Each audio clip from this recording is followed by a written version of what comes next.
une plainte contre Gassama. Le Cameroun a brisé le rêve des Fennecs mardi soir au stade Mustapha Tchaker de Blida. Les Fennecs n'ont finalement pas réussi l'épreuve des matchs de barrage. L'ultime cause, c'est le sabotage de l'arbitre gambien Bakary Gassama. Des voix s'élèvent d'ailleurs pour récuser le résultat du match et le rejouer en raison d'un arbitrage jugé injuste. L'hashtag refaire le match était en tête des 30 mercredi après-midi. Et Chorouka a appris de sources bien informées que la Fédération algérienne de football, FAF, s'apprête à porter plainte auprès de l'instance internationale, FIFA, après l'injustice arbitraire subie par l'équipe nationale algérienne. Selon la source proche de la FAF, l'instance de Sharafeddine Marava, officiellement contacté la FIFA afin de demander rédemption. Une demande officielle va être envoyée à la FIFA dans les heures qui suivent à propos du match polémique. Un journaliste allemand épingle Gassama. Il s'agit de célèbre journaliste allemand Joshua Berger. Il a fait une grave révélation sur un tweet posté en début de ce matin. Urgent selon les indiscrétions de Levar lors le match Algérie-Cameroun. Le premier but de Cameroun n'a pas été vérifié d'une manière adéquate par manque les replays et slow-mo à temps. Puis, ensuite, l'arbitre Gassman a décidé de continuer le match. L'officiel algérien demande à la FIFA de rejouer le match du Cameroun après l'arbitrage flagrant de Gassama. La Fédération algérienne de football a indiqué avoir déposé un recours auprès de la Fédération internationale de football, FIFA, demandant que le match qui a réuni les Desert Warriors au Cameroun soit disputé dans le cadre des éliminatoires de la Coupe du Monde prévue au Qatar fin 2022.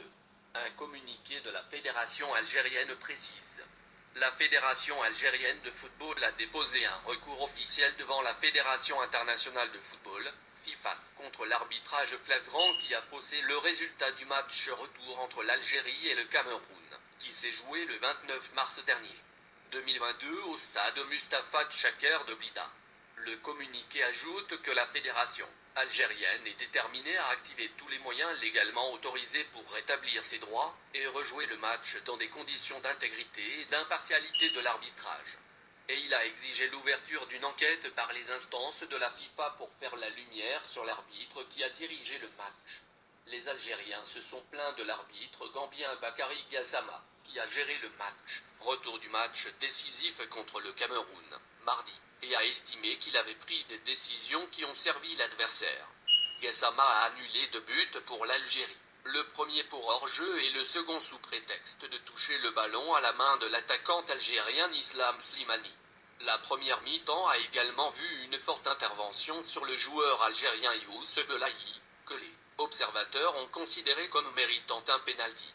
Le match a vu une main claire du joueur camerounais à l'intérieur de la surface de réparation, à laquelle Gassama n'a prêté aucune attention.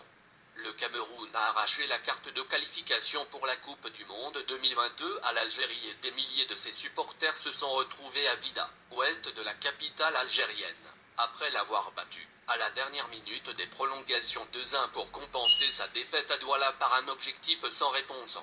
Les Algériens fêtaient leur qualification à la Coupe du Monde pour la 5e fois de l'histoire des guerriers du désert, quand le joueur camerounais Karl Toko Ekambi a inscrit un but fatal à la plus 120 minutes pour arracher les lions indomptables de la Coupe du Monde carte des propriétaires du terrain.